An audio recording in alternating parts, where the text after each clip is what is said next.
Okay, Generative Energy, episode 88 with Georgi Dinkov. How are you, sir? Fine. Still awake. Yeah, well, tell us a little bit about anything noteworthy about your second trip to Bulgaria. It's just the mood had generally worsened, over the course of just a week, and I think now is even worse given what's going on in the war in Ukraine, and basically like now the Nord Stream pipelines have been blown up, both 1 and 2. Mm-hmm. It doesn't directly affect Bulgaria because it's in the southeastern corner of Europe, so we're probably going to get some gas and through Greece, but basically the overall feeling is that things are not moving in the right direction. And then if war breaks out, that Bulgaria may get involved because now the NATO is stationing troops in Romania, which is a direct northern neighbor of Bulgaria. And in general, Bulgaria is like basically the northeastern portion of Bulgaria is only about 100 miles from where the fighting is going on right now. So it's fairly close. But the general mood is that the economy is crap, basically. Like if the European Union decides for whatever reason to pull the plug on us, on Bulgaria, people just have to go back to surviving the way they did in the old days. And I think that's kind of what people have been doing ever since the pandemic started. The mood is basically that the government is a sham. And I know you go to any country, they'll tell you like the politicians suck, nothing's going right. But in general, the mood is different now. The mood is that the government is working against the people, and that people have to find a way to basically survive on their own, despite the government's best effort to destroy them. So we'll see what happens. I mean, I don't think there'll be any social unrest in Bulgaria because Bulgarians, a lot of them have like houses in the rural areas and they have like firewood and whatnot. So they will probably find a way to survive the winter. I'm not so sure about Western Europe. Do you want to run down that pipeline attack just real quick? Like, so what? It's a way for Russia and Europe to transfer gas, and then it was. Well, it's a one-way thing. It's Russia transferring gas to Germany. And it's basically passing through the Baltic Sea. And there was Nord Stream 1, right? And then there was also Nord Stream 2. So Nord Stream 1 had been operational since, I think, 2004, 2005. Mm-hmm. And then they built another pipeline, right? I mean, you have to understand, Western Europe, with the exception of maybe Norway and partially England, but really not entirely. Basically, in the entire Western Europe that we think of as the cradle of civilization of the Renaissance and everything that sort of like spurred modernity, is really based on sort of like cheap natural resources coming out of Russia. Mm-hmm. It's always been that way, and that's why it's always been natural for, if there's any war, it's usually the West trying to conquer Russia because they need the resources. Russia has never tried to conquer Europe. Some people will say, well, that's not true. After the Cold War, the evil commies try to take over Europe, and they went as far as west as like Czech Republic and Poland. But we can argue about that. But I think the evidence is solid that historically, even if you accept that this was an aggressive act, Russia has never tried to.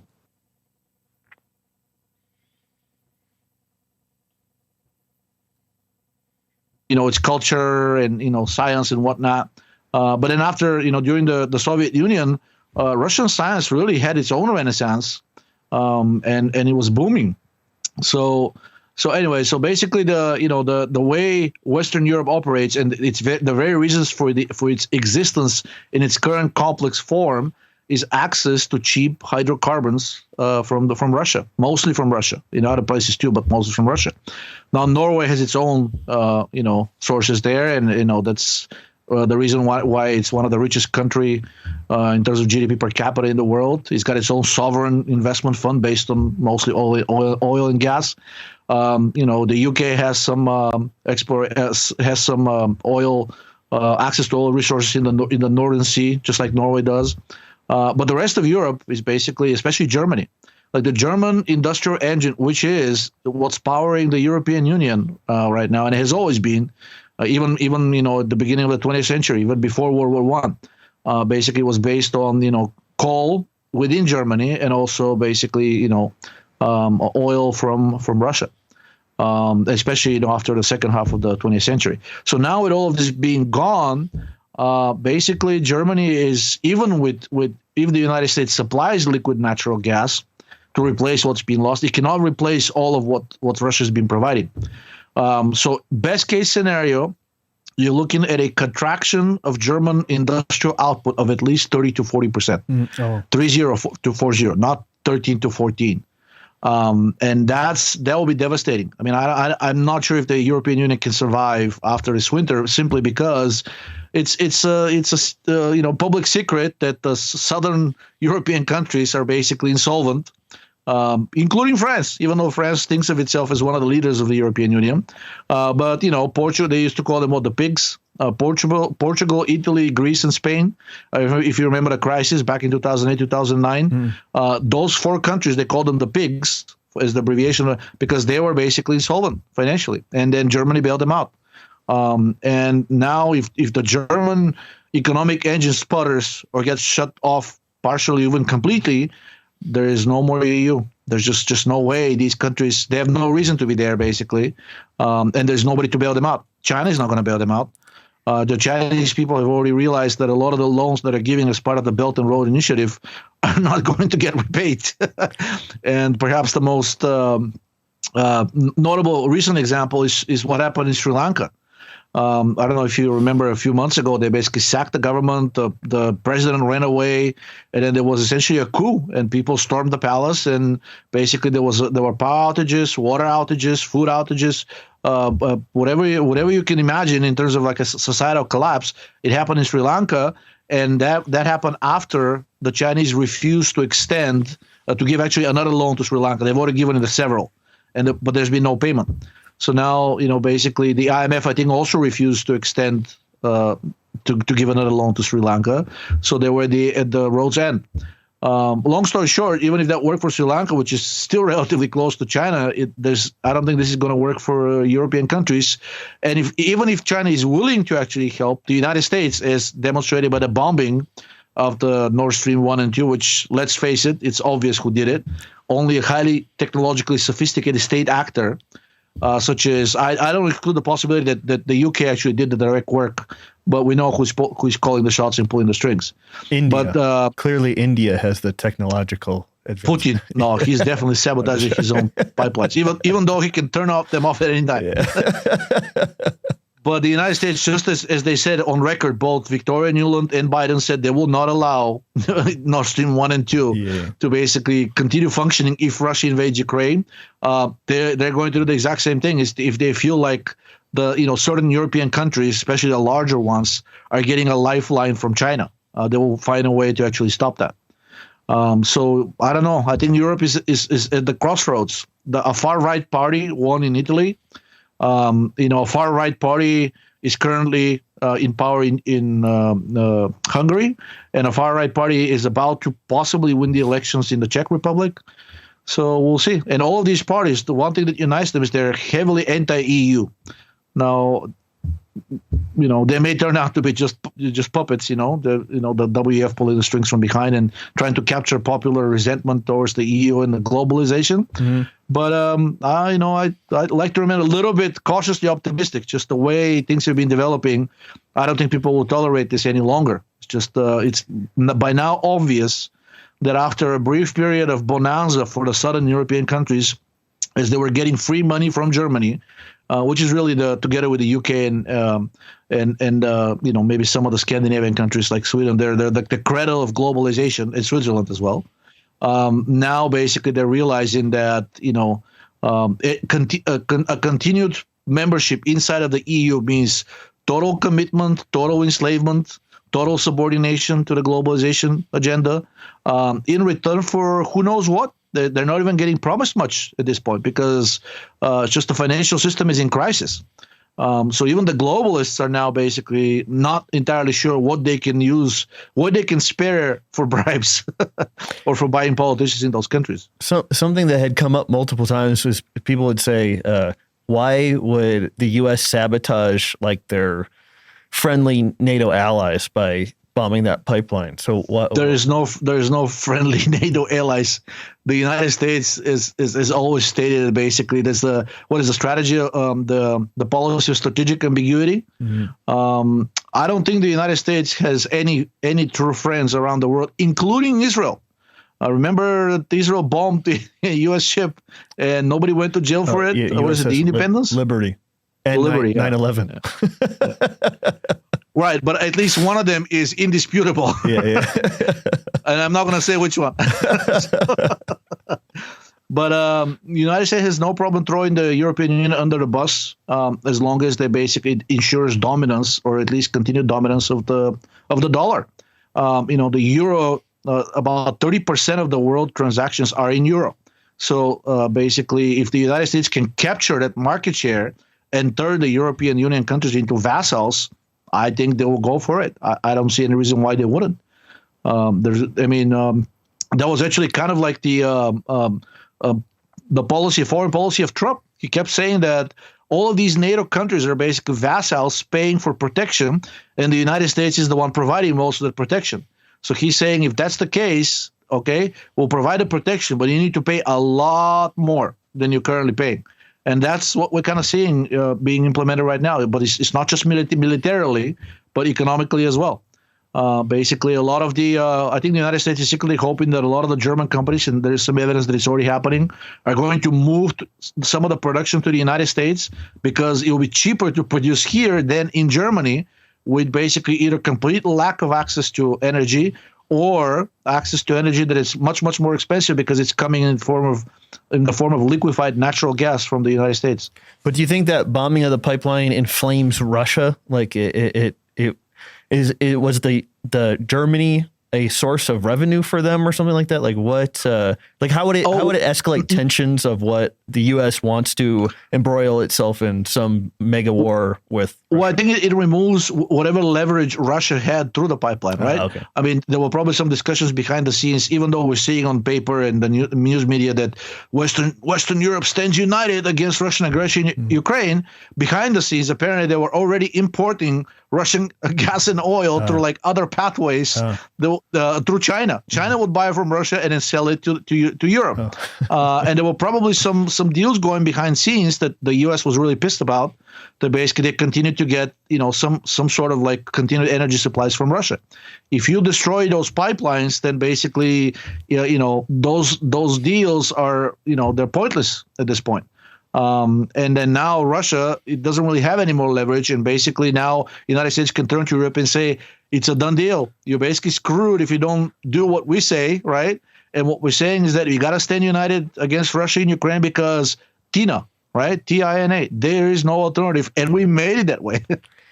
It seemed like Europe was screwed before that pipeline attack, like with the winter and everything that was happening and lack of gas and electricity problems. And that seems it's been known over the last 100 years, I would say, let's say 80, that everything that Western Europe is in terms of its complex society, technological advancement, science, technology, industry in general, is basically due to access to cheap hydrocarbons from Russia. Mm-hmm. And there's always been, I think there's forget the name of the book, but basically throughout history, people have argued that a union between Germany and Russia would basically dominate the world. Germany and Russia together can crush industrially both the United States and China.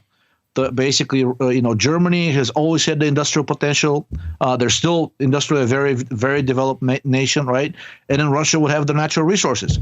China is the factor of the world, but China can do squat without natural resources. Mm-hmm. And China cannot really import them from the United States. Let's say China and Russia somehow miraculously decide to get united, right? It's a no-no. Basically, China needs access to hydrocarbons that are close by. And those hydrocarbons are mostly coming from Russia. So a union between Germany, Russia, and China, which is there's called the Eurasian theory. Mm-hmm. It's been basically every geopolitical strategist out there acknowledges that whoever controls Eurasia controls the world. So the United States will do everything possible and actually successfully manage to prevent a true unification, at least economically, between the Soviet Union and China. That was the Nixon China policy, basically, when he basically went out there and convinced the Chinese to start implementing capitalist measures. And they said the U.S. will finance it, will give you the know-how, will give you the financing, right? So that basically you can develop yourself and stop being an agrarian nation. And he managed to essentially turn the Soviet Union and China against each other. So that was step one. But since the Soviet Union collapsed, Russia and Germany were causing up to each other. Germany knew it needed access to the Russian resources. Russia said, "Look at Germany. Everything that we import technologically in Russia, especially the cars, right? It's you go to any Russian city, the richest people are all driving BMWs and Mercedes. Probably same in the States, maybe not so much, but most certainly in Russia, right? And actually any European country." They were causing up to each other, and the United States decided that it will do everything possible to prevent that. So there have been several articles on Zero Hedge, on uns.com, and even Foreign Policy magazine saying that the true war there in Europe is against Germany. It's not against Russia. It's basically using Ukraine to get Russia to attack Ukraine, but ultimately the end goal is crushing the European economic engine, which is Germany. And this basically prevents the unification, at least economically, of Germany with Russia. That for the United States ensures that the EU is kaput, most likely. So they would at the very least get the probably gobble up that share of world trade that will be in euros. That will be done in dollars. And then basically, leaves China and Russia as partners, but they don't like each other. So they're only partners because they don't really have any other alternative. So the United States is hoping that, if need be, and of course they'll continue to meddle in the meantime, but they're hoping that if need be, that current alliance can be broken, more easily, because there's already animosity, and it's been going on since the 70s, since that initial cooling off of the relations happened. So to actually challenge the United States economically, at least according to the U.S., was if Russia and Germany had formed some kind of economic alliance. You broke up a little bit there, but I think we got most of it. Guys, I tried to upgrade my internet at the beginning of the week, and the internet company is extremely incompetent, and they couldn't turn on the higher speed after like a week of trying. So this is the best we can do right now. It's probably going to pause a few times during this chat, but we'll just go with it. Okay, is there anything you wanted to talk about before we get into the articles? Did you want to mention the chat with Tucker, or do you care? I don't know. I mean, not many people have emailed me about it. I mean, I've had several podcasts, in addition to his. So we both talked to Kitty. I don't know how to say her last name. Martone. Martone, yeah. I'm probably going to have another one with her soon again. So. Yeah, that was a nice one. So we'll see. But yeah, I mean, Tucker Goodrich is another anti-PUFA enthusiast on the internet. But he seems to be a proponent of the low-carb / paleo diet. Claims to have been on it for years. Claims that the benefits of that exceed the benefits of the high-carb diet. He thinks that in fact the high-carb diet can be dangerous if you overload it with PUFA, and he advocates. You can watch the podcast if you want to. I don't want to put words in his mouth, but that was my takeaway. He's saying that you should go on a low carb diet so that you can actually start oxidizing more fat, which is true, right? We've talked about it several times. But Pete, the metabolic theory, at least from the Petarian perspective, is that you don't want to do that because floating, when you basically are upregulating lipolysis, most of the fat that gets released into the bloodstream is PUFA. And there are multiple studies demonstrating that a lot of the damage that's done during chronic diseases, especially things like diabetes, kidney damage, liver damage, and whatnot, is done actually by circulating PUFA in the bloodstream. So the metabolic approach, the Pete suggestion is keep lipolysis low. At least don't have excessive lipolysis, right? Keep lipolysis down to the baseline level, and then support the liver, support thyroid function, and over time, basically, since there's always some baseline lipolysis, over time, basically, your liver will be, if it's healthy enough, will be able to glucuronidate the PUFA, and it'll be able to pee it out or excrete it through, stool and whatnot. And Tucker is saying, no, that's too slow, and basically, if you eat a lot of sugar in the meantime, it's going to cause oxidative stress, which is really reductive stress. And basically, it's going to peroxidize a lot of the PUFA in the tissues. Now, the peroxidation of PUFA in the tissues is true, but as we now know, the oxidative stress is actually reductive stress. So if you're loading up on the sugar and it's causing quote unquote oxidative, but it's actually really reductive stress, it's because the electron transport chain is not working properly. And in that case, if you check Basically, in almost all these cases, it's either basically a low NAD to NADH ratio and or low thyroid function. So we actually discussed it during the podcast, saying, why not take T3? And he says, well, the primary function of T3 in the body is to actually support glucose oxidation, which I fully agree with. But he's saying we don't have any solid evidence that having high T3 is actually beneficial. The reason we have this range for T3 is because it was derived from people who are on a relatively high carb diet. He's saying that if we actually include people who are on a low carb diet, he acknowledged that low carb diet will lower T3, but according to him, that's perfectly healthy, and that's how it's supposed to be since you're not consuming carbs. And I brought up the fact that low T3 and lower heart rate and low temperature in general are associated with old age and frailty and disease. And he said, well, that may be true, but it doesn't mean it's the case in young and healthy people. So his claim is that it's perfectly fine to have low T3 and low temperature as long when you're consuming low glucose, because you'll be and for their oxidation, you don't need as much T3. I don't know what to say to that. It's a claim that I have not seen any evidence for. All the evidence that I've seen is that lower basically heart rate and lower temperature in general are not signs of good health when they're accompanied by low T3. Because sometimes you can have high temperature and high pulse, but they're due to high adrenaline and cortisol, the high stress hormones, which is not a good situation. And isn't it that position negates like the importance of CO2 and also the production of steroids, which depend on T3? Like, I don't know. Yeah. It seems a little bit myopic. We kind of touched upon that about the carbon dioxide, and I don't think he gave an answer to that. Basically, I think the topic was changed, but overall, his take was he knows plenty of people on a low carb diet that are doing just fine. He mentioned a very highly, very very famous competitive athlete who apparently has been on a low carb diet for years, can only train on a low carb diet. Cannot eat carbs because if he does eat carbs beyond a certain amount, he then becomes glycogen bound, and he cannot train because after his glycogen runs out, then he hits a wall. I think this is actually Tucker's expression, hits a wall, and then has trouble switching over to oxidizing the fats. I think it's perfectly natural to hit a wall when your glycogen runs out, but it's been shown that if you actually continue pushing, you will start oxidizing the fats, but they're not going to provide as much energy as quickly as the carbs. So that's why on a predominantly fatty acid oxidation, you can only support things like low intensity, long distance running. You cannot do sprints on fatty acid oxidation. You cannot do explosive weightlifting on fatty acid oxidation. You're just not going to be able to muster up that explosive force, this muscle contraction that is needed to actually push that weight or like sprint for 100 meters with that speed.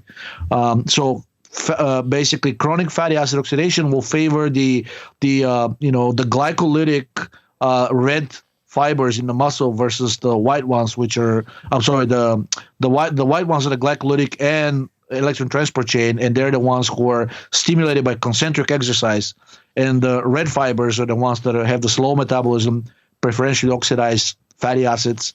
But the energy generated from the fatty acids is basically is generated much more slowly, and combined with that, you generate not a lot, but you generate less carbon dioxide per unit of fat oxidized compared to unit of glucose oxidized. And that has a number of different consequences as well. Less carbon dioxide means more calcium inside of the cell. Less carbon dioxide means more lactic acid produced. And by the way, all these things are actually acknowledged in the literature, but if you look at the people who are proponents of this low-carb fatty, preferential fatty acid oxidation, they're saying all this is actually good. They're saying you don't want a lot of carbon dioxide because basically it increases the acidity, right? It lowers the pH. They're saying there's no problem with lactic acid because lactic acid is used as a fuel, right? And in fact, they claim it's preferentially used as fuel by the liver and by the brain.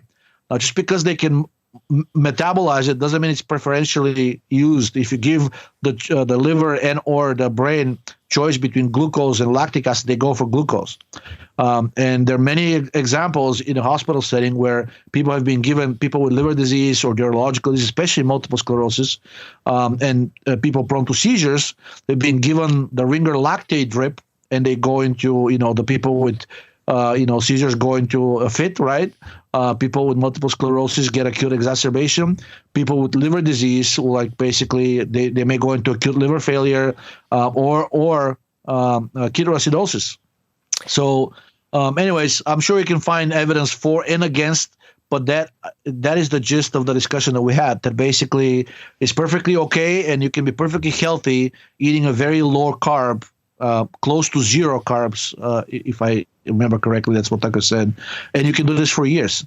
That was not my personal experience. In fact, that's what did me in, especially when it was combined with exhaustive exercise. Tucker claims that for him it's the greatest thing since sliced bread, and he's saying that he can run, he can do a lot of very long duration type of exercises while being on a low carb diet. Now, I kind of believe that, but I don't agree with the statement that this is healthy in the long run. Yes, of course, when you start oxidizing fats, they are the preferred fuel for things like long distance running, because and he gave the example, which I also agree with, of this is so-called persistence hunting. So most animals in nature are not meant and they're not evolved to run for long distances, right? So if you actually start chasing a deer, right? And then, of course, initially the deer will outrun you tremendously, but then it will stop and then you keep chasing it. Then it's going to run again, but you keep chasing it. And over time, the deer isn't really meant to sprint, to do these like short dashes of extreme rapid sprint more than, 5 or 6 times in a row. If you keep doing that, eventually the deer or whatever other animal you're talking about, except horse maybe, is going to collapse and die from cardiac arrest. And there are these videos on YouTube which you can check out. They're called, just type persistence hunting, and you'll see tribes in Africa and the Amazon and the what is it called, the valleys of South America, Paraguay, Uruguay, Argentina, Patagonia especially, and even in Asia. They basically, the natives there can hunt animals by doing this persistence kind of run. But they're not doing it every day, number one. They're not doing it because they think it's healthy. They're doing it because they need to actually get their food. And they're doing it very rarely, maybe like once or twice a month. And when they do it and they get access to the animal, guess what they do for the rest of the time until the next hunt comes up? They lie down, they eat, they rest and digest, and they have fun. That's not the message that I got from, at least from Tucker. I think he's saying that you can be, and actually you should be, on a low carb diet most of the time, because he's saying we just weren't meant and we didn't really experience these prolonged feasting periods in our evolutionary history. It was mostly fasting and then brief periods of basically finding food and eating it and, procreating, and then like the whole cycle starts again. I don't know. I'm not an anthropologist. I'm not an archaeologist. I don't know which way the evidence points, but to me, the medical evidence is clear that, and now it's been coming out lately, at least over the last year, especially 2021, we discussed several studies coming out of very renowned metabolic research centers such as University of California, San Francisco, which used to be one of the biggest proponents of low carbing and intermittent fasting. And now the head of that center there is saying, I don't recommend low carb to my patients anymore. And I don't recommend intermittent fasting anymore unless there is like a very specific medical reason for it. Like you have kidney failure and you can't really eat protein. So you have to basically be very careful how much and how often you eat. Or you have kidney failure, you have other kind of intestinal failure, you have cystic fibrosis. So all these specific conditions may require fasting over a certain amount of time, but definitely not chronically. And he's saying for people who are actually trying to improve their health, he's saying he no longer recommends neither low carbing nor intermittent fasting. And the effects of both are actually very similar, because the low carbing puts you into sort of the lipolysis state and preferential fatty acid oxidation, and the same thing, low carb does the same thing. You basically do it, but instead of through fasting, you're doing it through overloading the organism with fats. I feel like when you're trying to set like a premise of what is or isn't healthy, and somebody brings up athletes as an example, you're really up the creek on what that question is so interesting, and the answer is so boring and silly, I think. I mean, a lot of the athletes are not that healthy. I mean, we are conditioned to think of them as healthy because they win all these medals. I mean, how many times have we talked about that on this show? Have we or not? Oh, like 50 times. It's probably been in like 50 titles of these shows. We're on 88. I mean, our heroes turn out to be the worst amongst us. Maybe if they're the worst, we should do the opposite. Maybe we should look for our heroes amongst the worst members of society. But I mean, it's like talking to somebody who's like extremely athletic to see if they have contact with what you would consider as healthy would have to be such a shallow endeavor. Like, so, oh, you have some metals on your wall? Oh, that must equal health. Like, again, how a person thinks or acts. They're usually extremely dismissive. Yeah. I know a few people like that, but they're like, if they even listen to you, the question always is, so, okay, what is it that I need to take? And how is this going to help my career? Yeah. But it's not about your career. It's about your health. No. You don't understand. These metals on the wall, I've spent all this time and effort and money and whatnot to actually get those metals. And I need to either grow them or use the fame that I got through these metals to make even more money, to push my career further. Yeah. So it's when the context of the conversation is set up this way, it's very difficult to have a constructive conversation. You can point out that, every like really, really competitive and successful athlete, after they stop their career, they balloon like a whale in the vast majority of cases. Majority of them had some kind of cardiovascular disease and event later on in life, right? Mm-hmm. At a much higher rate than the general population.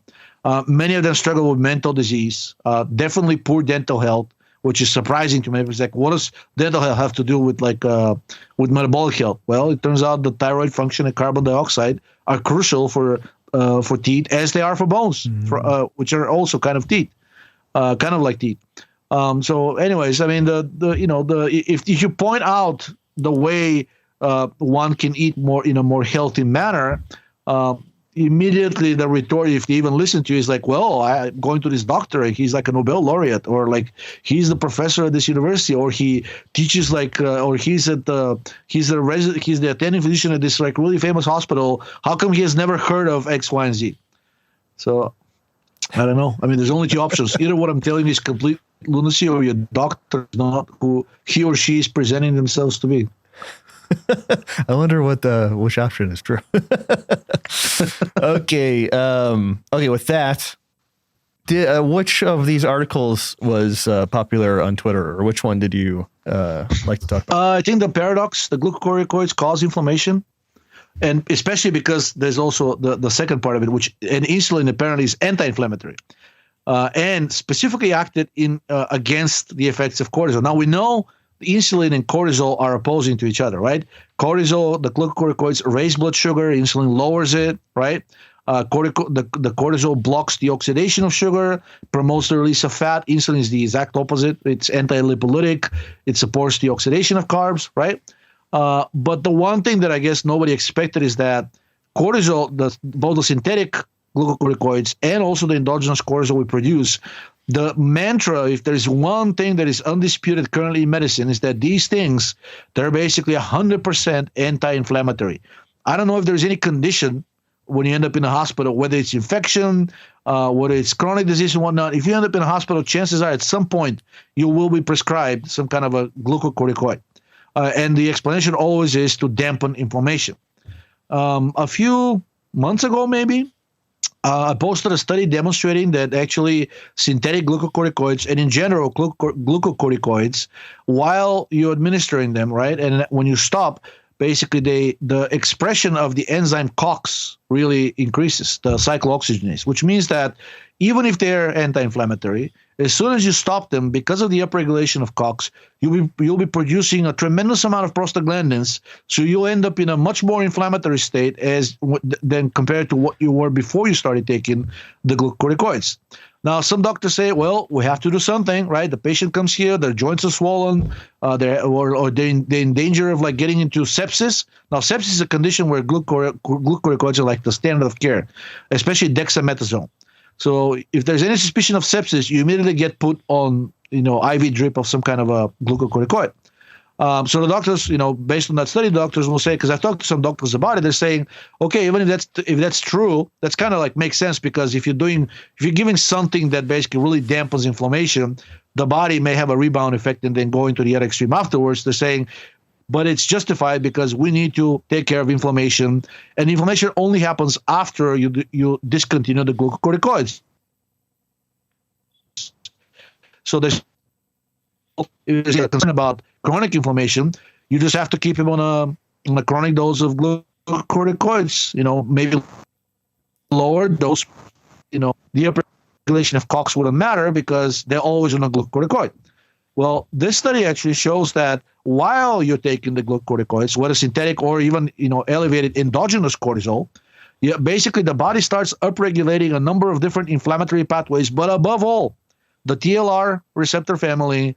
And basically, even the authors of this study are saying that the glucocorticoids, whether synthetic or natural, are basically increasing your susceptibility to endotoxin.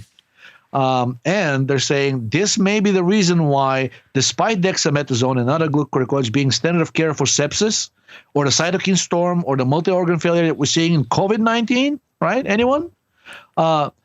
Basically, they have failed. I mean, I don't even know them how they became standard of care, but this study is saying that, and I confirm that basically the large clinical studies that looked at how you can actually treat sepsis, the glucocorticoid turned out to be a nothing burger. It did not help, and in some cases it was even detrimental. And they're saying, well, of course it'll be detrimental because if sepsis is a condition driven, or at least initially caused by endotoxin, and the glucocorticoids are drastically increasing the sensitivity to endotoxin, of course you would expect, administering glucocorticoids to be actually at best null, but at worst detrimental in sepsis and other conditions similar to it associated with the COVID-19, such as the cytokine storm and the multi-organ failure. Now, keep in mind, most of the vast majority of patients that had COVID-19 and ended up in a hospital got a dexamethasone or some other kind of glucocorticoid. That's a double whammy. First, now we know that because COVID-19, really like the actual thing that kills people is either the pneumonia, right, or the actual cytokine storm and sepsis and the multi-organ failure. So we now know that the glucocorticoids are definitely detrimental, or at least not helping, for the cytokine storm and the sepsis and the multi-organ failure. On top of that, glucocorticoids are immunosuppressive. So giving them for a viral infection is probably one of the worst things you can do.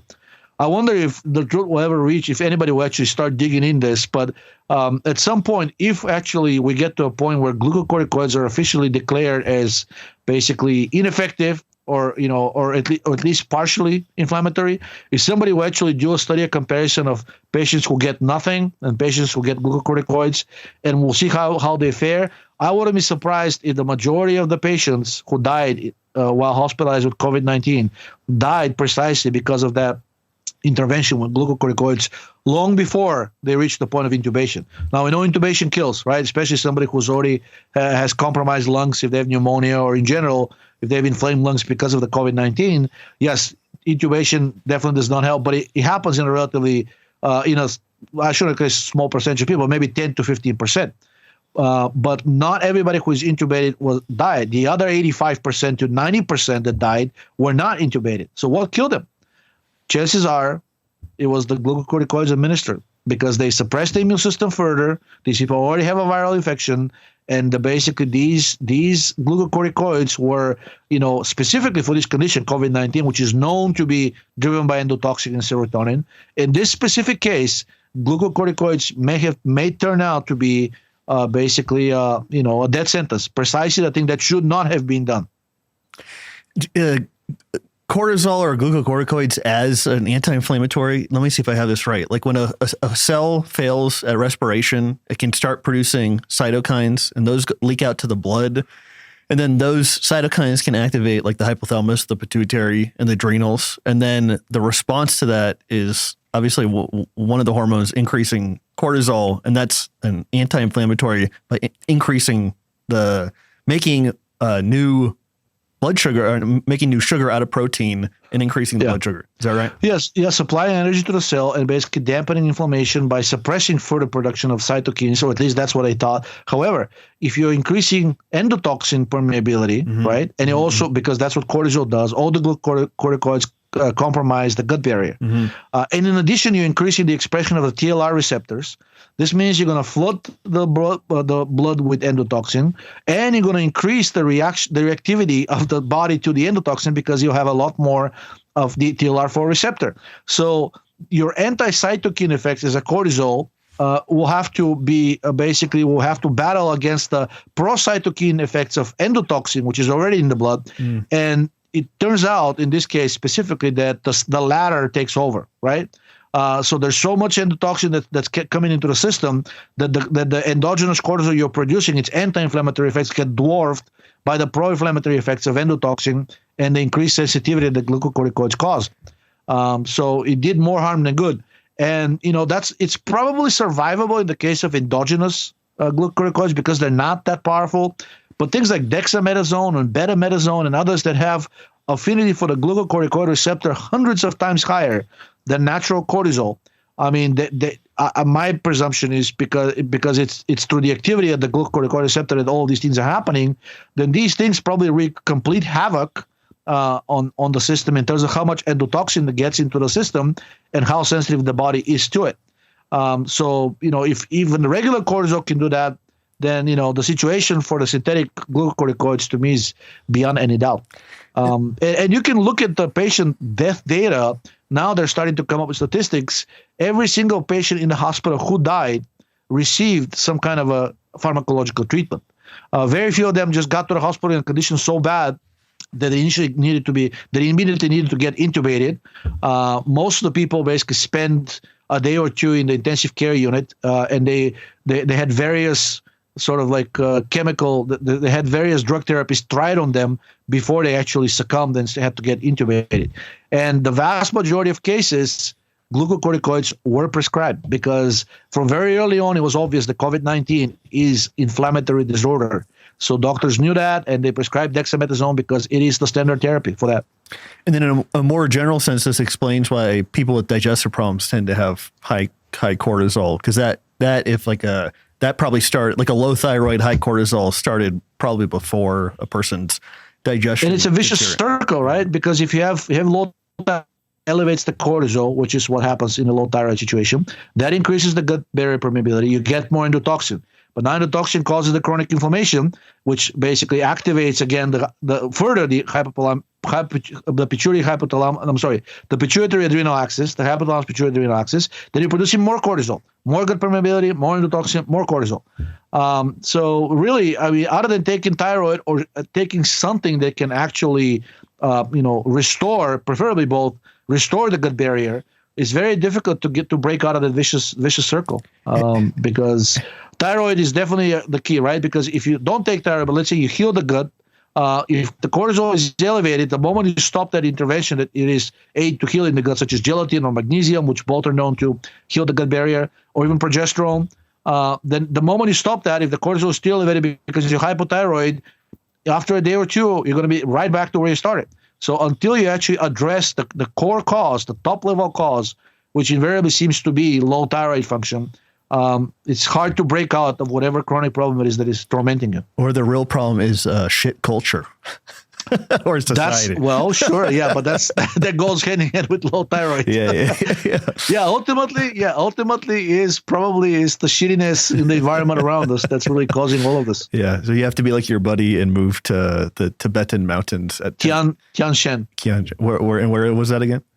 It's basically a mountain range that is partially he's in Kyrgyzstan, but part of it is in China, part of it is in Kyrgyzstan, part of it is in Kazakhstan, and a little bit in Tajikistan. It's about 3,000 to 4,000 miles long. It's I think after the Himalayas, that's like the second highest mountain range by average height. Really beautiful mountains, but very difficult to access and not much infrastructure there, which may be all the more reason to go there and like get away from it all. I'd want to go there or remember those like phony photos of the Afghani like underground caves that they said Osama was living in? I'd want to go there or the caves. And those, it seems like the only reasonable places to go. I would say further down south in Mexico, what is it, the Sierra Nevadas? Mexico has decent mountains. They're fairly remote. I mean, you can probably find caves there too. I bet people are cooking drugs or fentanyl there probably though. I mean, you gotta make some dough even in a post-apocalyptic world. Okay. Let's get to another one. Then we'll talk about Idealabs after this. low testosterone, TRT, beneficial for COVID? I think that's a good one because if you remember very early on, maybe like April, even May of 2020, they were saying, oh, we're seeing a drastic difference in mortality rate between males and females. It must be the estrogens in the females that are protective. And I think somebody pointed out, I forgot, it was like a rebuttal of the study in JAMA said, some other doctor said, I wouldn't be so quick on that because the Women Health Initiative study demonstrated these women have a much higher chance of achieving a viral infection. So I wouldn't directly state it's the estrogens. So then begrudgingly medicine said, okay, maybe it's estrogens and the progesterone somehow mysteriously interacting with each other. But anyways, let's do a few trials with estrogen and progesterone in males, right? I don't know if you follow these trials. Within a month or two, all of the arms that were with estrogen got canceled. And I haven't seen any data released, but I suspected, and it's not a funny story, but I suspected a lot of people died. But the progesterone ones are still ongoing. And I only hope, but they don't specify because you can't really trust the reporting that when it says progesterone that it's going to be with progesterone. They could very well be with synthetic progestins, but the fact that it's still ongoing tells me that the results are positive.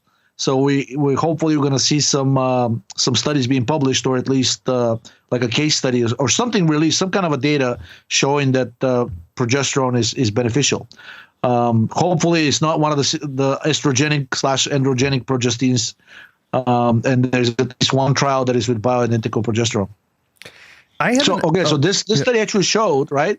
So it basically showed. Another thing that was also discussed before they started the trials was like, well, of course women are more resilient to viruses. It's the immunocompetence trade-off hypothesis, which basically it's this ridiculous thing that again it's another strike at regular masculine virile males.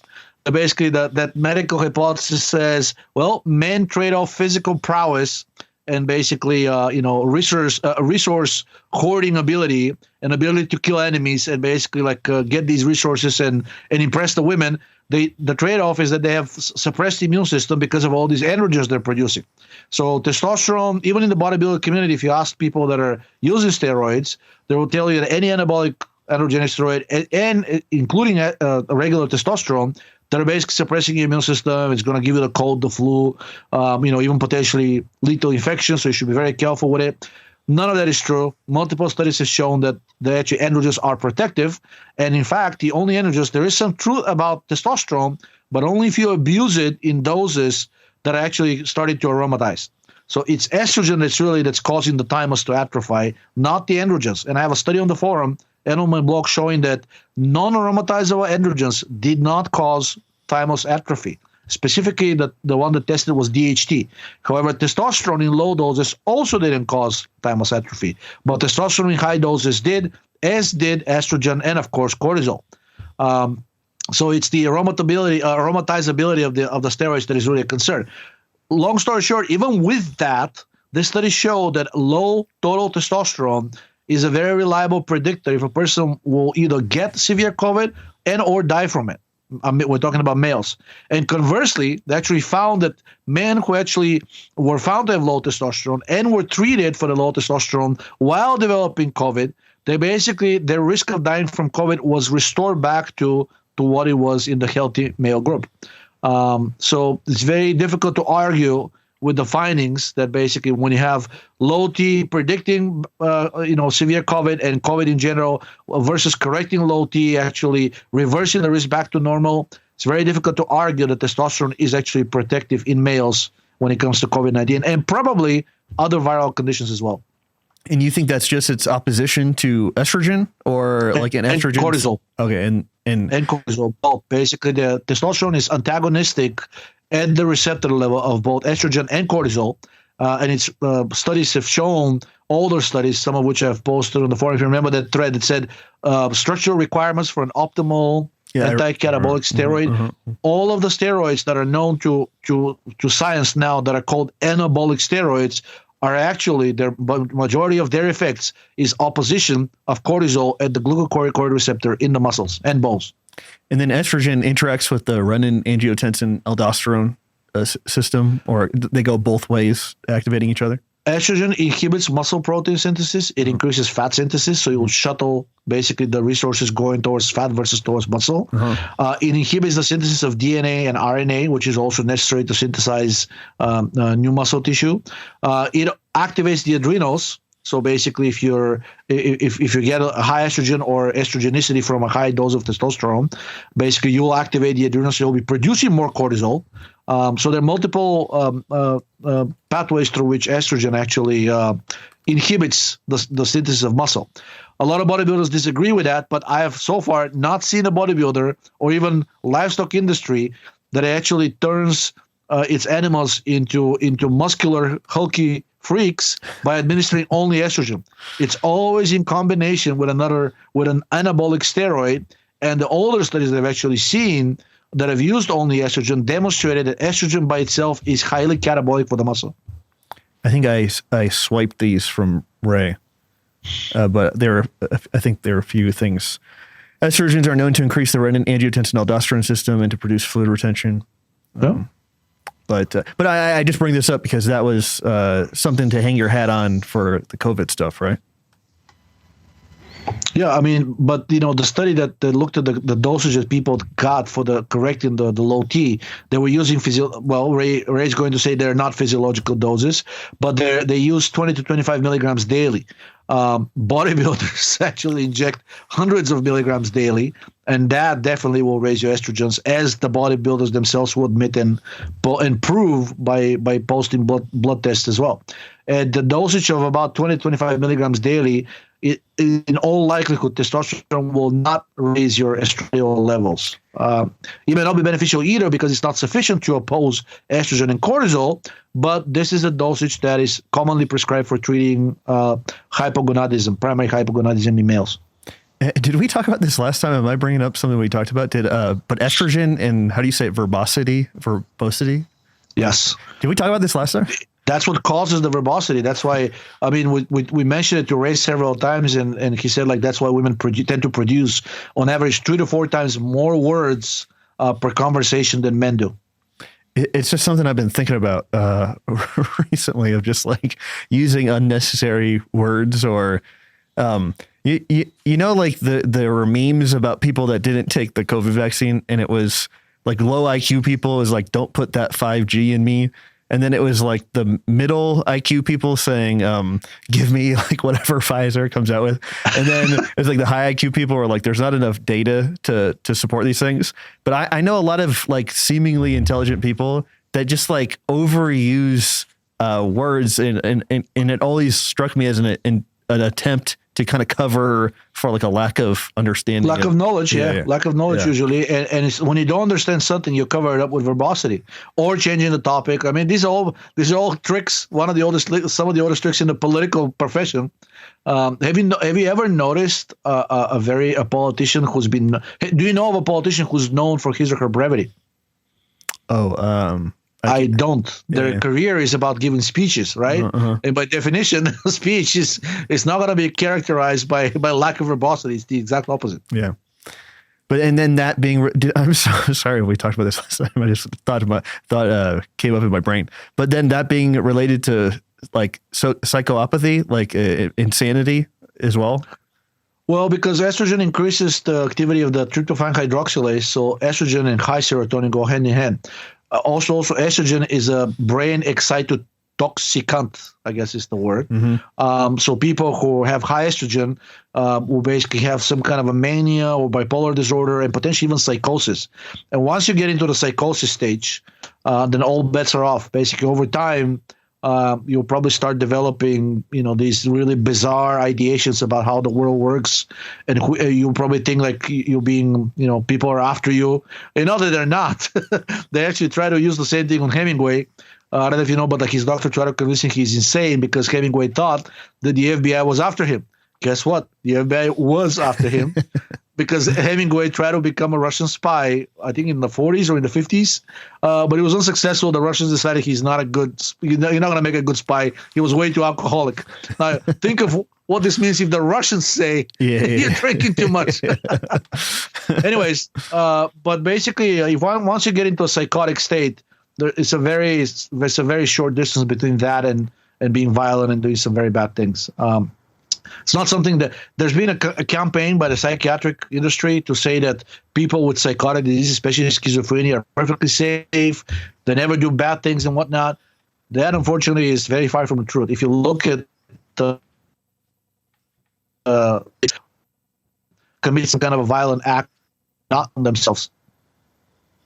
It cut up a lot during the last what you had said, Georgi. No, I said if you look at the statistics on basically the psychotic people with schizophrenia and other psychotic diseases, to me it's really only one, but like I think psychotic has like 4 or 5 different psychotic diseases. More than half of them commit some kind of a violent act throughout their lifetime, and usually not against themselves. Update us on Idealabs. Still afloat. still doing like I don't know. I mean, we're really trying to like develop the nail and hair testing. Some very exciting results coming up. We confirmed that hair and nails are actually representative of tissue levels. We compared directly with analysis from epidermal skin, and basically the results were almost identical. What else? Oh, we're now developing methods to test things beyond steroids in hair and nails, like melatonin, histamine, dopamine, as well as their metabolites. So once that happens, I think it'll be very interesting to see. Basically, we'll find out truly. That's probably going to be the way to truly confirm whether depression is a state of low or high serotonin. There's a number of depressed patients that are participating. They're going to be giving us some samples, both hair and nails, through a project sponsored by the European Union. And all of them have mental disease. Some of them have depression. Some of them have bipolar disorder. Others are psychotic, have some kind of schizophrenia or other kinds of psychotic disease. So if we manage to basically measure successfully these neurotransmitters in hair and nail, will be very, very helpful. We've already proven that they have high cortisol, all of them. Every person so far that's part of this project that has come back and basically given us a sample, we've come back with a high cortisol, or at the very least high cortisol to DHEA ratio. And that's something that's been published extensively in the literature if you look at the studies going back at least 30 years, showing that either high cortisol in absolute term or a cortisol to DHEA ratio of more than 10-1 is invariably associated with either metabolic syndrome and or some kind of a mental disease, specifically depression and or bipolar disorder or psychosis. So that's what we're trying to add. We're also going to be adding fatty acid analysis profile, because the nail and the hair, they used to be cells. They're just keratinized cells when they grow out of the body, right? So they're still retaining all of their fatty acids. They don't evaporate, right? And they're very difficult to wash out. Well, some of them may wash out with soap, but there should be sufficient amount left for us to be able to at least look at the percentages, right? And the ratios of things like omega-3 and omega-6 and saturated fat. And then we're going to do some testing on basically how quickly things change. Because, the only way to see how tissue changes, basically the fatty acid composition of tissue changes, if you do biopsy of fatty tissue. We can't do that, or at least we don't want to do that. It's painful, dangerous, etc., expensive. But if we can show that, or we can measure how quickly the fatty acid composition of nails and hair changes in regards to change of the diet, we know what the turnover is, and then we can compare that with the turnover of other tissues, and we can sort of get an estimate of how long you need to change your diet for before you see a significant change in the fatty acid composition of various organs and tissues inside the body. And we also, there is some evidence which is kind of reminding me, that study that's there that says pregnenolone can block estrogen up into the cell. Mm-hmm. That kind of gave me the idea that basically pregnenolone is now known to actually block the two major transporters that are responsible for transporting steroids into the cell, and basically specific steroids. And also there's some evidence from another study, which I have not listed here, that pregnenolone changes the metabolic profile of the cell, and it seems to inhibit the oxidation of fats and promote the oxidation of glucose, which is expected if pregnenolone can block the uptake of cortisol, which is what the study says, in addition to the estrogen. It's not part of the title, but further down I describe it. And then hopefully we can come up with a method to basically quickly replace or replace more quickly the PUFA in your tissues by maybe combining saturated fat with pregnenolone or another steroid that has a similar effect. That's really those are the products that we're working on right now. What you had said in the very beginning, like we had talked about like a toenail analysis being generally more accurate than a hair analysis, but you had said it still seems to be correct. The amount of steroids and minerals, because we also do minerals in nails, are basically several fold higher per unit of tissue compared to hair. The advantage of hair is that you can control the time period much more accurately, right? Each half an inch of hair represents about a month in the past in terms of a time period. And if you cut it really close to the scalp, you can actually, because the hair grows much more quickly than nail, you can actually get your state as recently as 2 to 3 days in the past. There's actually a study showing that they gave patients some kind of a benzodiazepine. I forgot if it was Xanax or Valium. I forgot what it was, but it was some kind of anti-anxiety drug. And then they started testing their hair. After only 24 hours, there were already traces of that in the hair. But, it really started to accumulate after about the third day because, that's the hair grew to that point that started dominating.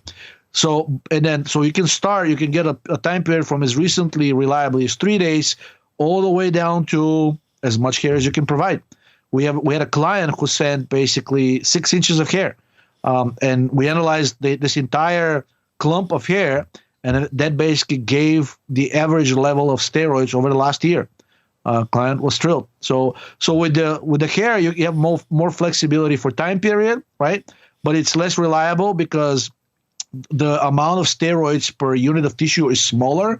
So there's more opportunity just because of the smaller amount for bigger error in the measurements. It's still measurable, but without a doubt, based on results we're seeing, the nail is a much more reliable method. There are some steroids that don't even come up in here, specifically allopregnanolone and dihydrotestosterone. Their amounts really synthesized in the body are very low to start with, but they are coming up in nail a lot more often than they're coming up in hair. In hair, in fact, the only times we've actually seen them in hair is if a person has been supplementing with either progesterone, pregnenolone, which are precursors to allopregnanolone, or has taken either testosterone, which is a precursor to dihydrotestosterone, or dihydrotestosterone directly. If they have not supplemented with any of these, allopregnanolone and DHT do not come up on the hair analysis in a non-supplemented person. However, they do come up maybe about at least 50% of the time. At least one of them comes up on a nail analysis.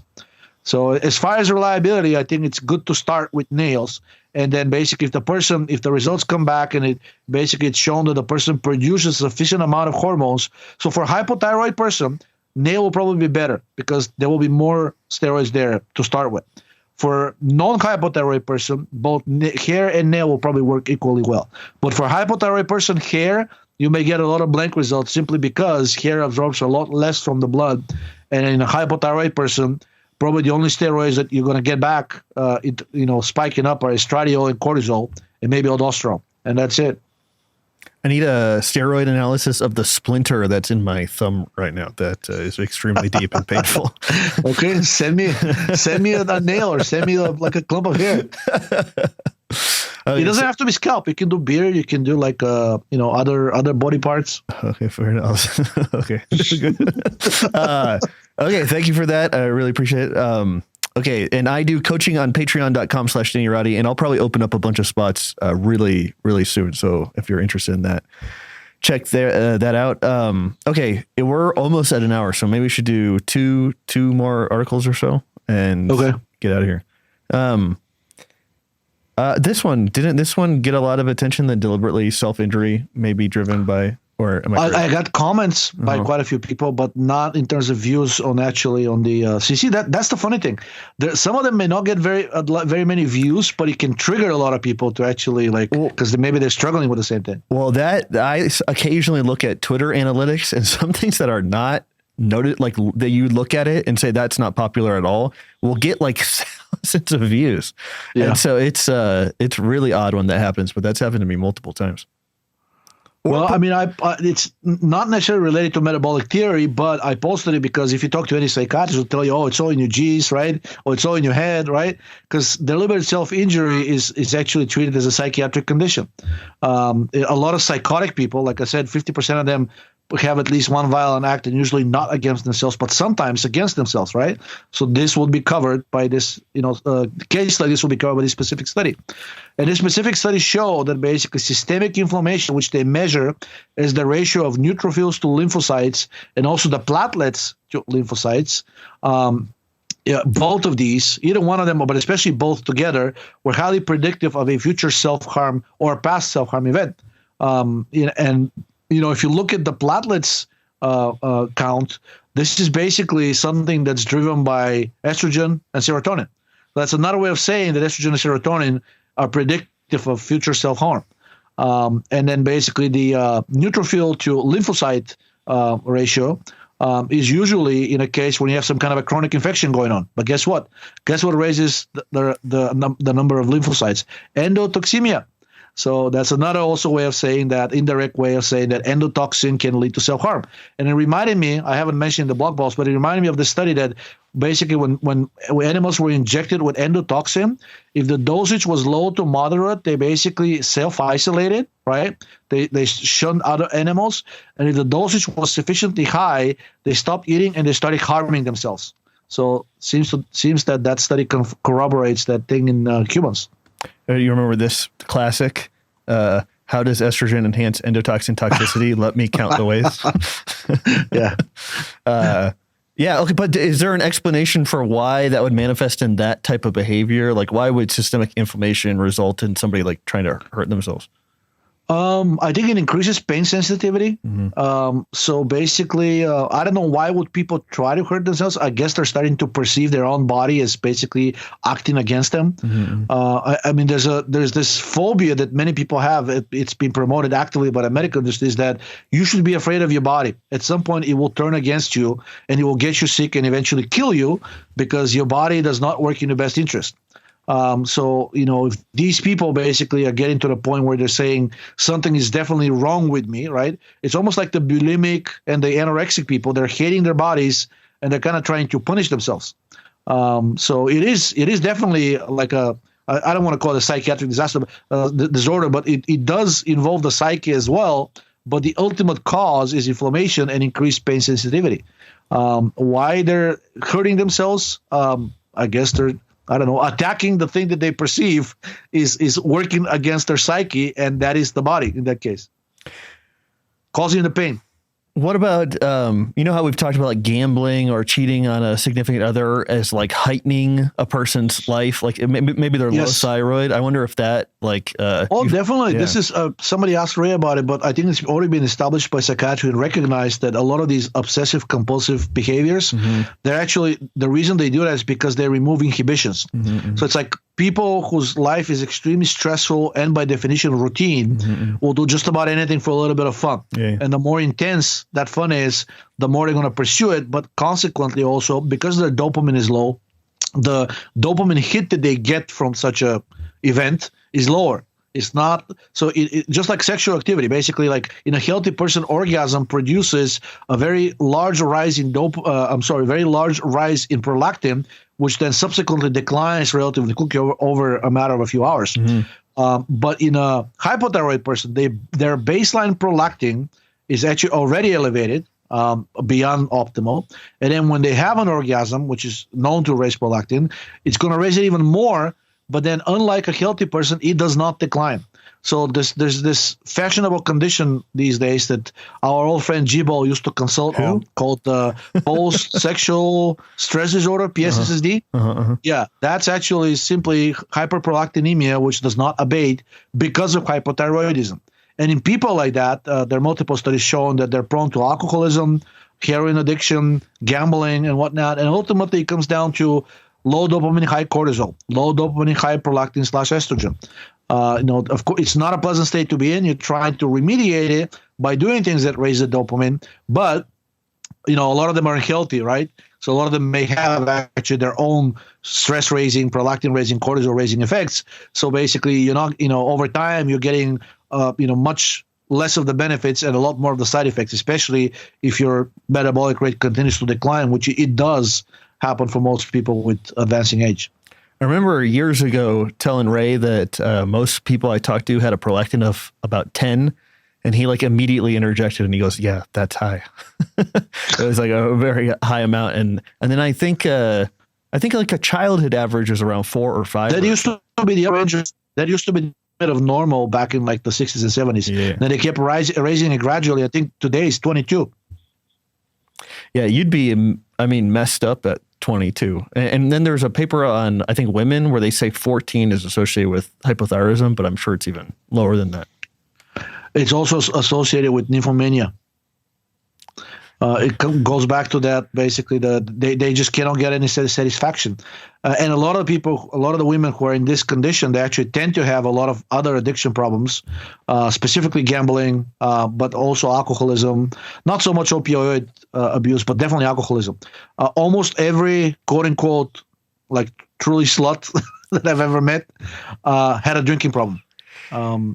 Well, I know we've talked about this before, but it's so common it might be worth mentioning again. But a lot of times, I'm sure you've seen on the forum or somebody's messaged you saying, "Hey, I took aspirin or I took T3 and my libido lowered," and often I think, "Oh, you did something to lower your estrogen. You're not like obsessed with sex anymore," and you interpret that as like a low libido, where it's like a mania before.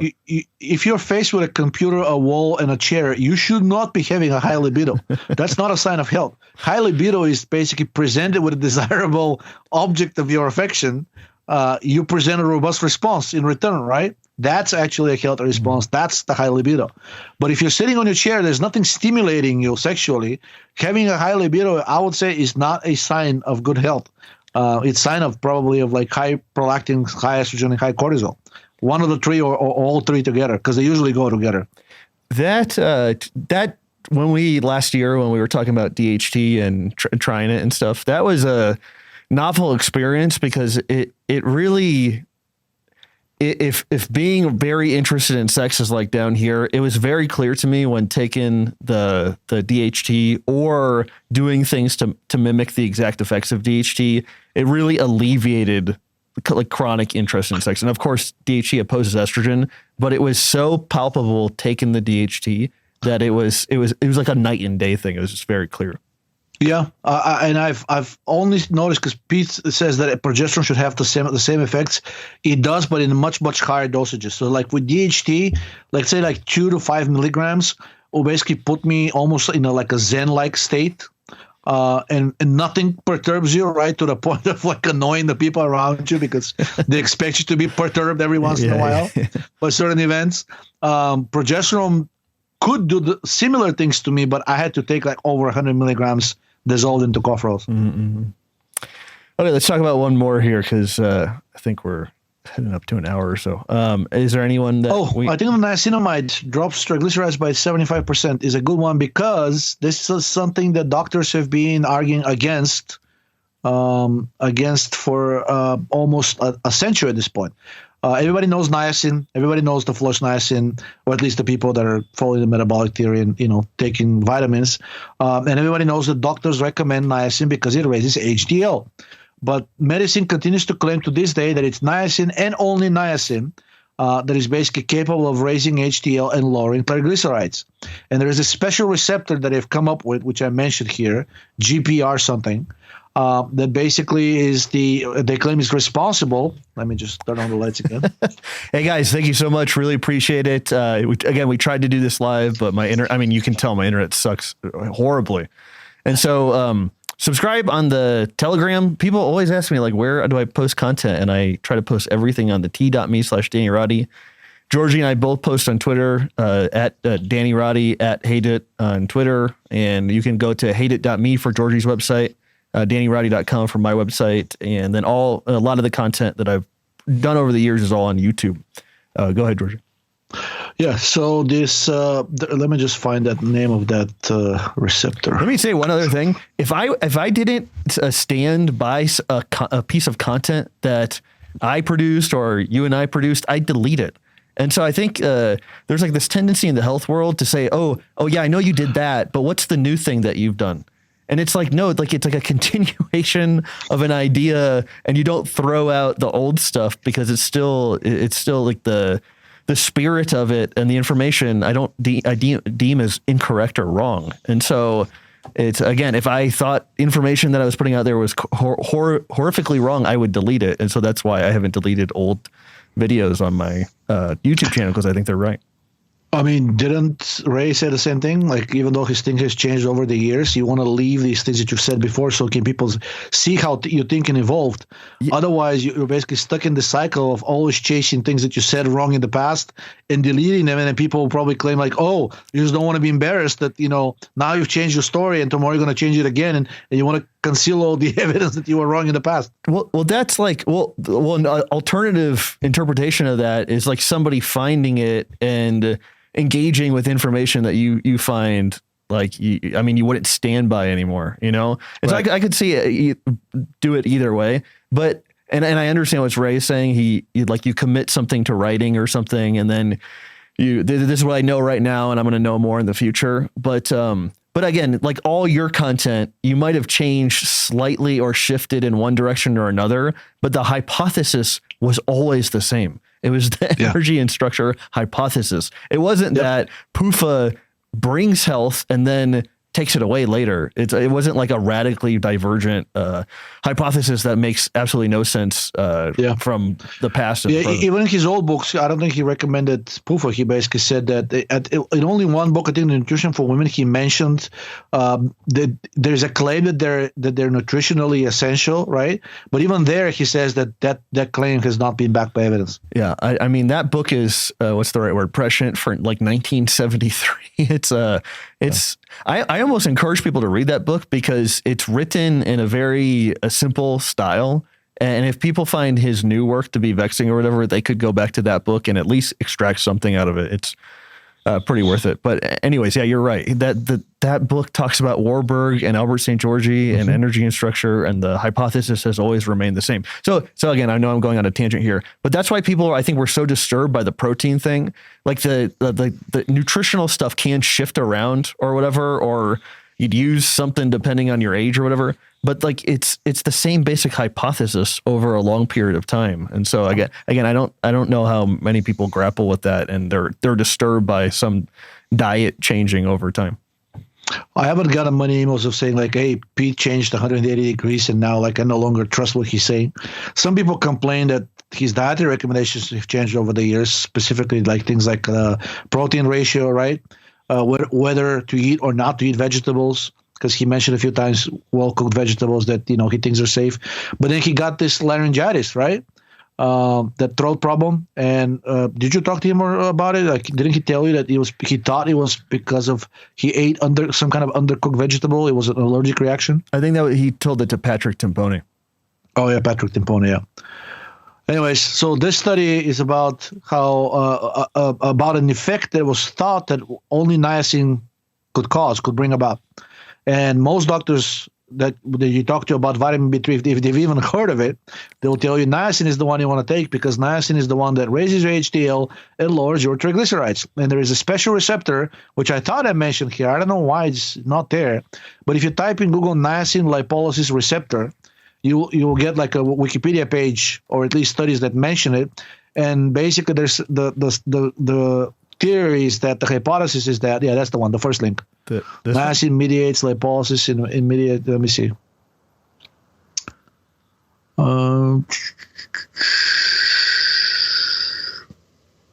This one? Oh, yeah. Scroll down. It says inhibits lipolysis. Yeah. So HM74A adipocytes effectively mediated inhibition of lipolysis by niacin. Anyways, there's a specific receptor. Medicine claims that it's only niacin activated receptor. That study talks about it. But there are other studies as well. And then no other vitamin B3 analog, such as niacinamide, nicotinamide riboside, or nicotinamide mononucleotide, are capable of lowering triglycerides because none of those other analogs are actually activating that receptor. And And I don't know if you noticed, but on the forum, there was some back and forth saying that basically people are saying, well, I cannot find any studies that niacinamide lowers lipolysis, right?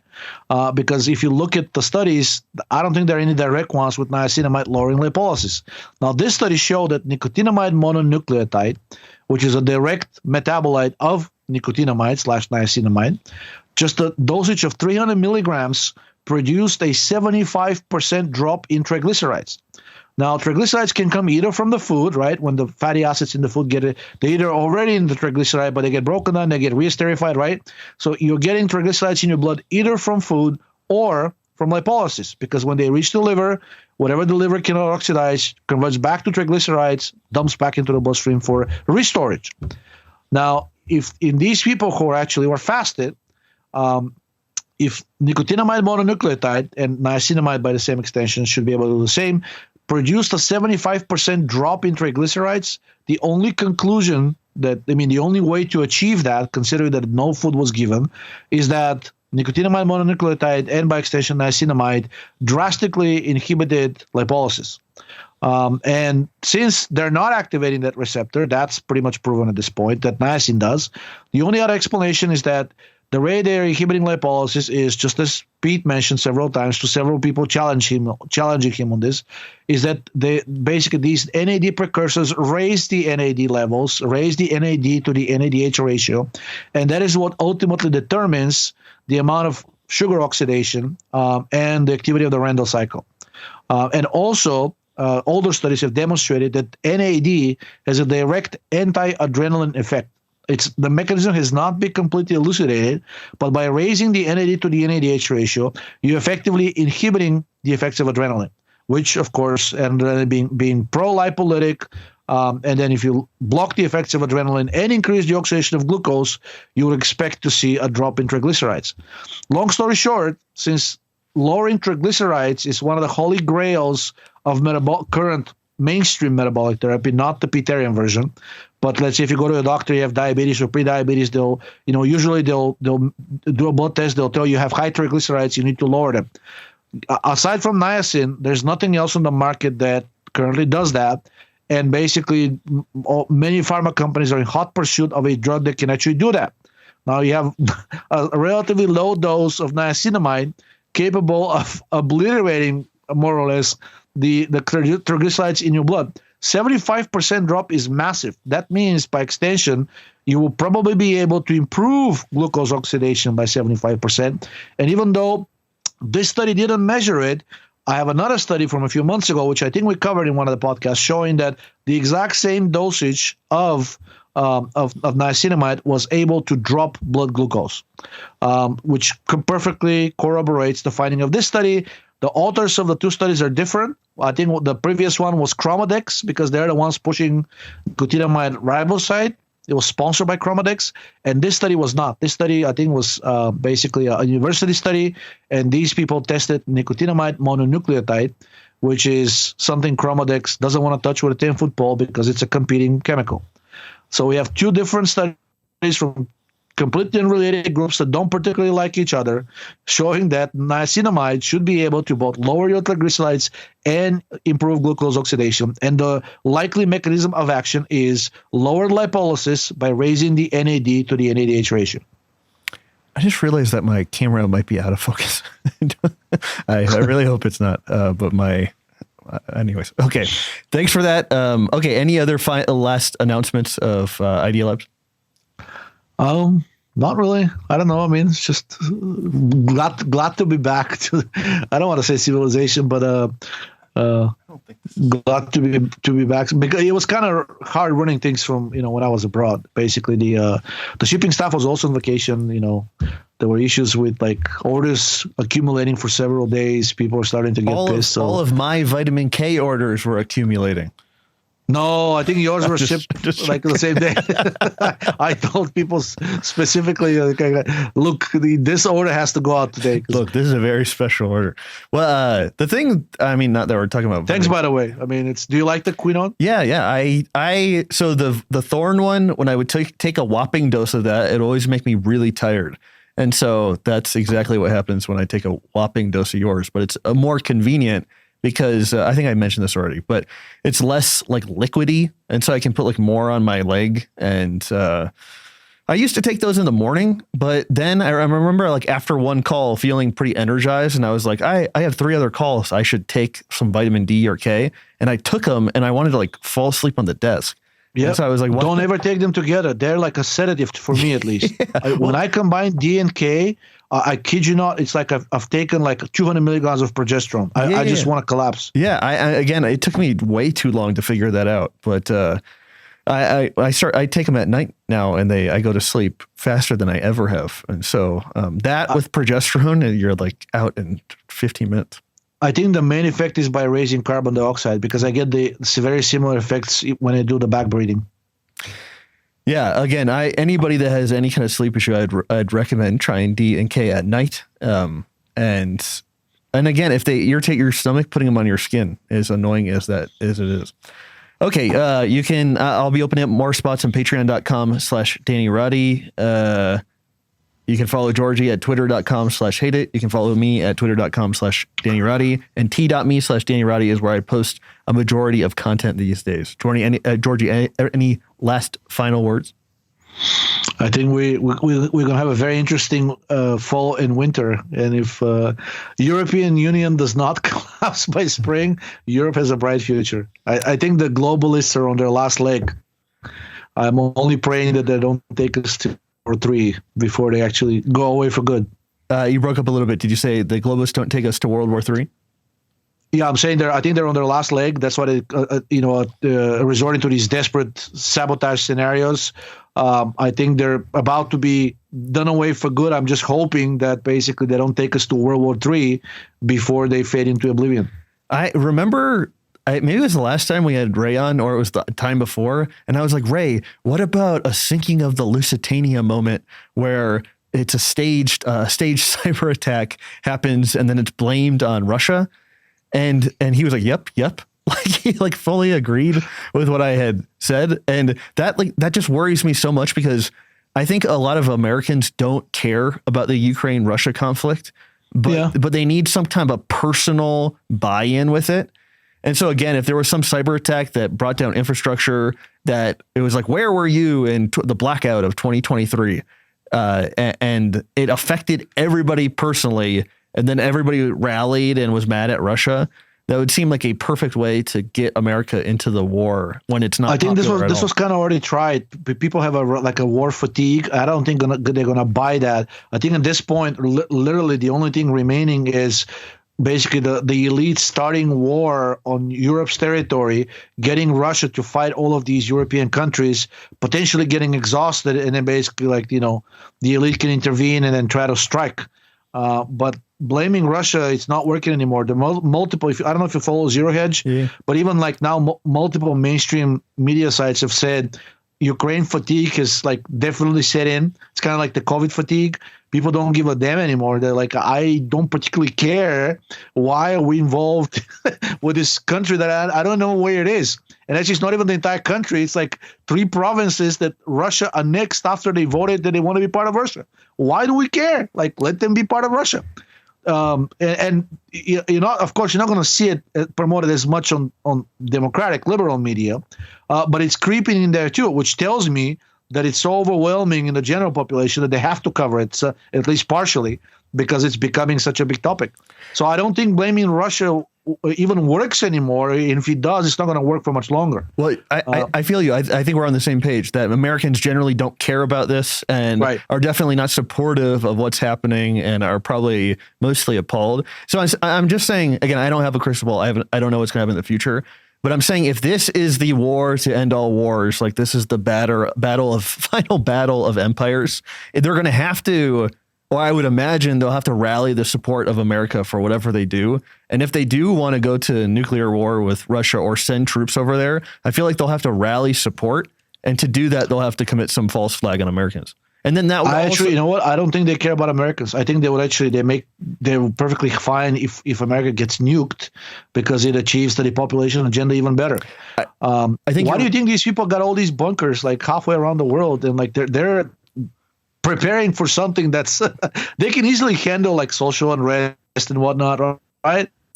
I mean, they'll set the Americans and whatnot. I think they're getting ready for some kind of like or at least preparing for it, right? Because it may get to that point, like an all-out war. And they're not gonna care. The stuff that gets thrown out in the media and like how obvious it is and how little they care what the general population even thinks about it. To me, it's telling me that they're done with trying to buy in the agreement of the American public. They just don't care anymore. I feel you, but we are obsolete, and they're barely maintaining the charade.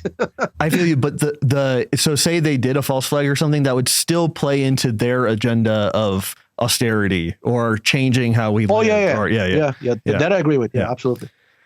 I have no clue. This could be Danny's fan fiction. I mean, I hope it doesn't happen, but I just don't know why they would be so sure a massive cyber attack would happen and then it never happens. I really think it's going to happen at some point. So probably, yeah. And even if it's not a cyber attack, it could be some kind of like an EMP attack, right? Yeah. And then it will take out the infrastructure. They'll blame it on Putin. Yeah. Look, it's the same. If people sat down and thought for a little bit, what's the uniting thing between the three great banes that the government convinced has been hitting Americans over the last 20 years? Terrorists, the pandemic, and Russia. All of these things cannot really be independently and directly verified. All is this basically a claim by the government with zero evidence behind it. And as long as it continues to be this way and the people don't question it, I don't think there's much of a chance of civilization survive. But I think that people are now, maybe because of fatigue, not because they're so suddenly waking up, but they're like, you know what? All of these things that you guys keep telling me, there's these remote, bizarre events that I actually don't care about anymore, right? So the only way to shake the population out of its slumber is unfortunately war. Whether it's cyber war first and then World War III after that, I don't know. I hope that I'm seeing some signs of desperation, such as the bombing of the sabotage of the pipeline. I think that's truly, kind of like a desperate situation here, because you are kind of you're basically saying, I don't trust my allies in Europe, that they're not going to go behind my back and actually strike a deal with Russia, which is going to end the war, and then the West is done, right? Because the West is effectively losing the war because they need the war in order to cover up the financial collapse. Without that war, everything is exposed. So if the sabotage is happening, the elite is basically saying, we basically situation is so fragile, we cannot leave it to chance of the Western Europeans. As much as they're under our control, we still cannot trust them. So we have to take matters into our own hands and prevent them from actually even thinking about some kind of a rapprochement with Russia. Yeah, we'll leave it there. But Georgi, thank you so much for joining me today. This was a long time coming, and I'm very happy you and your family are back from Bulgaria. Thank you. Where can people find you? What's the best way to find you on the internet?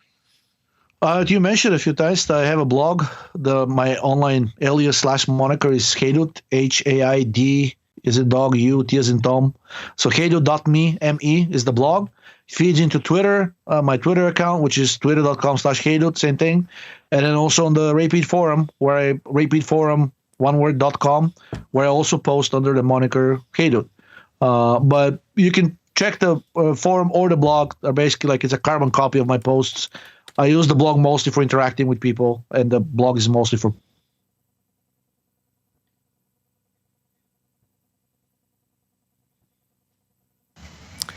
Are you still there? Yeah. Okay. It just did a massive hang. Can you say one more time your blog towards the end? Yeah, it's haidut.me, Haidut.me is the blog. But I think that already got covered because I got the hang at the very end. Okay. Substack or DannyRoddy.substack.com. This podcast is also being posted there. You can find it on Spotify. I'll post it on Twitter, YouTube, and all the places. Okay, guys. Really appreciate you guys. Thank you so much. Have an amazing weekend. And I'll probably post this on Monday, so see it after the weekend. But hopefully the next episode will be live if the internet ever gets better. Okay. Take care, guys. Peace out. Thank you very much. Bye. Thank you.